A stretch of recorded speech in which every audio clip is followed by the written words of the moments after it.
Where were we? Just kidding. When you are, since you have only really one ears, Okay. what's the process like? I mean, because I imagine I've always been in a band situation, so there's always four ears that kind of like decide and pull things apart. Like, and I wonder, like, I think if I was to ever like do something solo, what that would be like in the process of like saying like, "Yo, this is done. Like, this is the final moment." Like, how is that? What's that? How do you get to that spot, and how do you know when that happens for you? Yeah, I mean, it's similar to when you're in a band. You know, you have a demo, and you just kind of put some ideas on tape, or you record ideas as fast as possible. Then you decide, okay, what do I need to re-record? What's not working? You can take stuff out. I think the difference is, for me at least, I can if something's not working, I can just run it through a filter and just totally alter it, and that seems to work a lot of the times.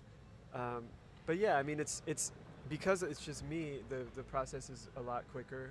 I can finish a song faster. And then one thing that helps is just putting it online, and if there's problems with it, I can say, oh, if someone's listening to this, maybe they don't like it, so I can make some changes. So I put my demos up online for free download, and listen to them over and over again, and then make changes based on putting myself in the shoes of a listener. It's really cool that you're able to let go of the self-consciousness that comes with demos. Yeah. Most people are like very like secretive about their demos because they're worried about the quality, or they don't want people to hear the song and the like not the full version the way like they fully intend it. Yeah, I mean, to me, it's like social media. You've got these websites like SoundCloud and Bandcamp and Twitter, and I find that when you put a demo out, people respond to it, and you can get some feedback, and it's part of the new style of releasing music from what I've been able to see. So I like to take advantage of that and just let people know that I'm still working on music, I'm still active. Here's a demo, just to let everybody know that I'm not a dead musician. I'm still working on stuff. And then when I do that, then I can say, okay, this is a demo. Maybe I'm gonna make some changes and make it perfect. Do you wait 1 second?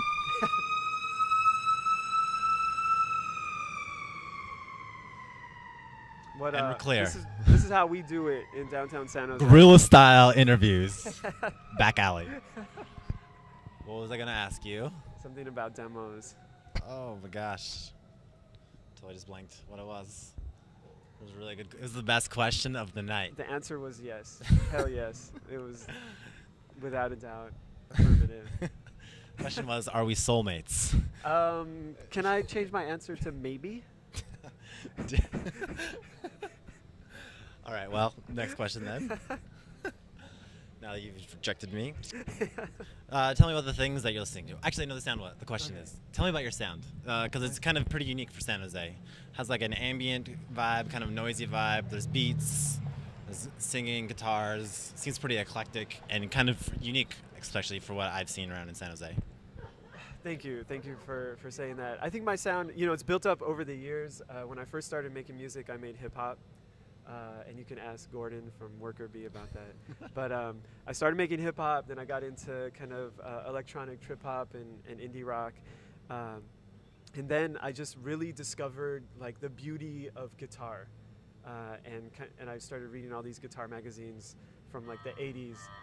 And kind of studying on like rockabilly and surf guitar. So I took like the electronic and the hip hop, and I started playing kind of surfy stuff, and just went with it. And I think it's really fun to combine these two styles of music, these two sounds. So like a typical track for me would have synthesizers and drum loops and drum samples and then maybe some reverb guitars. And I like to do everything. I like to use every genre that I've ever played with in a song. So I'll sample jazz, I'll program my own synths, and I'll play guitar and sing, and I just want to make something fun to listen to, something a little bit exciting and something interesting. So as long as I'm entertained, I'm happy. And I guess that that means just doing as much stuff as I can do in a song. Put some glitches, put some weird samples, and put some guitar solos, and that's my goal. We're able to show or play where people are into it. Like, where is that kind of happening for music that you're interested in playing? Well, I think it's kind of a small niche right now. I think it's getting more and more popular. I've had offers to play shows here and there. I've done a few shows in LA where people have said, we're doing a concert with all, performers that make the similar style of music that I make. So, it's hard though. I feel like I get press from all over America and even overseas, but in San Jose, I don't know if I have a huge following, but I just make music. I like to release albums on my own, and the shows, I guess they're not the paramount goal. I just want to make a lot of songs and have a lot of people listen to them, if it's in San Jose or wherever. So how do you? So it sounds like you're not really like San Jose is not your like central scene for you. You're more like just like wherever, like kind of more like worldly or national. Like, well, I mean, it's like kind of internet. Yeah. As much as I hate to admit it, when I finished my first album, I spent a lot of money to make like CDs, like physical hard copies, and I was going to send them out. But I quickly realized that wasn't the way things were done these days. And I realized that you had to send like emails with MP3s attached, and you have to attach like a file. And once I started doing that, I started sending my music out to blogs, and that's what I really picked up on. So, I feel like I've been I've been given a warm reception online more than here in San Jose or even just like in regular print.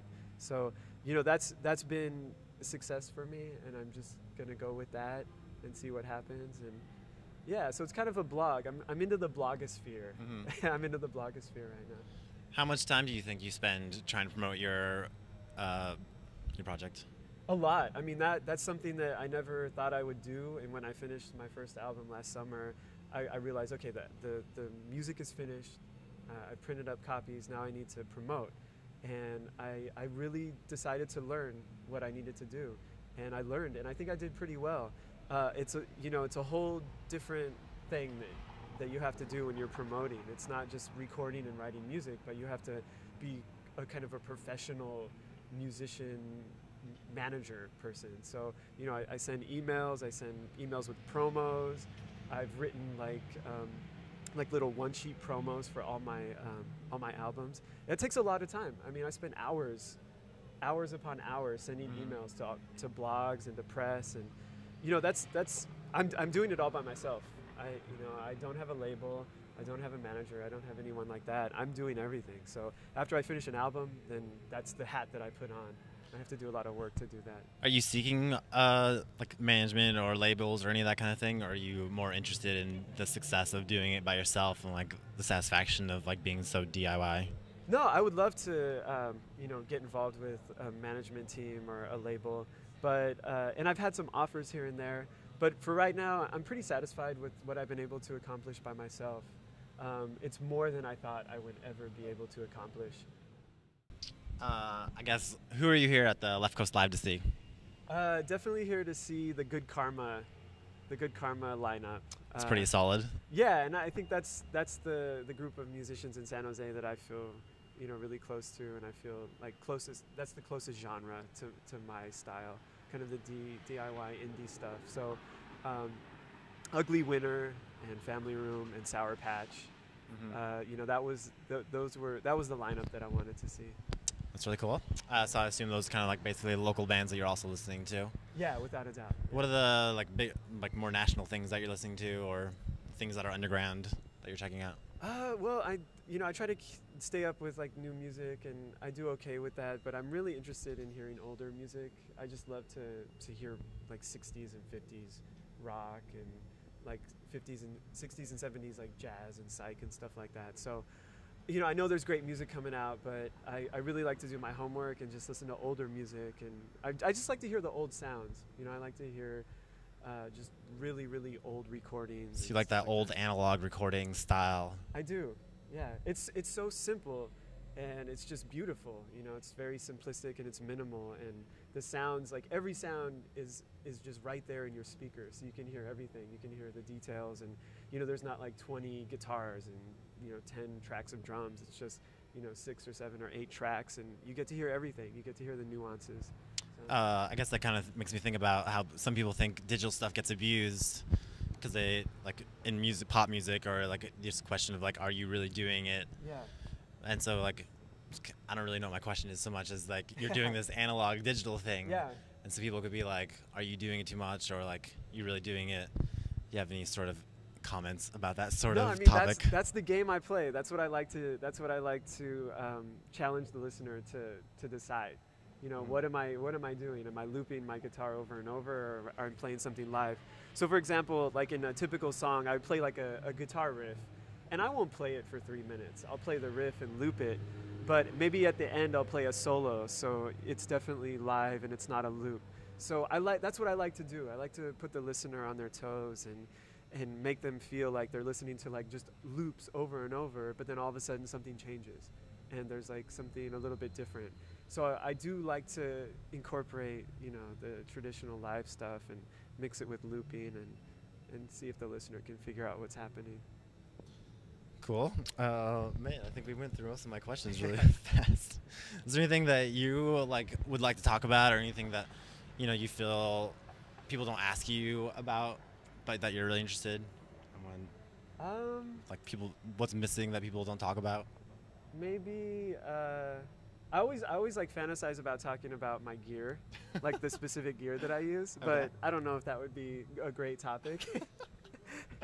It could be. Well, give me like a not so geeky version of the rundown. Okay. Well, I have like a Dan Electro guitar with like lipstick pickups, and that gives me like the 50s guitar sound. I play a Stratocaster, and then I have a 70s Fender Champ. So I am able to actually get authentic, you know, guitar tones. And then I've got like a bunch of analog pedals. I have like analog delay and stuff. Do you have to search pretty hard for those pedals? I mean, do you like try to find the pedals from the 50s and 60s that you listen to? Yeah, I don't. I just buy like electro-harmonic stuff. Just like the newer versions of like the replicas and stuff. Exactly. And then, but I do have analog synthesizers. So my synth setup is pretty solid. I have an 80s like Roland Juno. I have an 80s Akai AX60. It's all analog. And then I have like a hybrid digital analog Insonic synth. So yeah, I mean, even though I think a lot of people who make the music that I make use just like 100% computer stuff, I want to point out that I don't do that. You know, I do play guitars, I have tube amps, I have like analog pedals, I have analog synthesizers, but you know, once they're recorded, that's when I start doing, you know, the computer stuff. So I think that's what makes my sound a little bit different. It's, you know, I think it is a true hybrid. The hybrid of the two. Yeah, I mean, the recordings are analog. The recordings are, you know, done through an analog mixer. But then once they're recorded, you know, I use the software, and I really go crazy. Yeah, spend hours just like turning a knob this way or that. Yeah. So I mean, I wish you guys could come into my room and see all my stuff. I want to like introduce you to my instruments, but I guess I can just tell you about it right now. Well, you should definitely send us a picture. Yeah, I'll send you a picture. Tell me about your record collection. My record collection, okay. You have the vinyl, I'm assuming. Yeah, I have lots of vinyl from, you know, the days when I first started making music. I was a hip hop DJ, so I bought lots of hip hop, but at the same time, the music that I made was, you know, samples. So I would just buy lots of jazz and lots of soul. So I still have most of that, and it's on vinyl. And then I've got a bunch of CDs, which I started buying, you know, toward the late '90s, and it's kind of like indie rock and ambient stuff. So yeah, I mean, I've got really old jazz, really old soul, really old funk. I've got '90s independent hip hop. I've got like kind of the late '90s, early 2000s indie rock. And then I work at a college radio station. So which one? KSCU, Santa Clara. So I usually bring I bring my laptop to the station maybe once a month and just upload all the new music that I'm interested in. So I've got, you know, like an MP3 record collection of, you know, all the newest indie stuff. Where do you go to find about these older bands, and then also find records from those bands? You know, I use the internet a lot, but I also have a lot of friends who send me mixed CDs and stuff. So, you know, a lot of my friends are from the era of like the late '90s hip hop nerd, and you know, as years have gone by, they're not hip hop nerds anymore. You know, they've matured a little bit, but they're looking for those records that the hip hop producers sampled from. So they'll send me mixed CDs, and you know, that's the psych stuff, the jazz stuff. And that's the stuff we listen to now. So we don't listen to hip hop that much anymore, but we listen to the source of that '90s like hip hop and trip hop. So it's kind of a cool evolution. Yeah, like, it's really amazing. You know, I never thought I would know about all this old music, but you know, it's this stuff that all my heroes from the '90s sampled. So. Yeah. Do a lot of your friends make the mixtapes, including you? Yeah, definitely. So yeah, a lot of the people who worked at KSU with me in the '90s, we're all like 34, 35 now, and we send each other mix CDs of the newest stuff that we found. Usually it's like the new old stuff, like what old song did you just discover? So yeah, we're all kind of crazy like that. It's kind of a lost art, mixtapes and CDs and stuff. It's like letter writing. It's kind of, people don't really do it anymore. We're pretty crazy too. I'll send not just one mix CD. I'll send like 4 mix CDs to a friend, and it's not just like one volume, but we want to just like pile on like 30 MP3s in like a little package. So we're pretty hardcore about it. Do you get high fidelity on it and take forever and like plan the mix and make sure it like flows from beginning to end? Yeah, that's important. That's super important.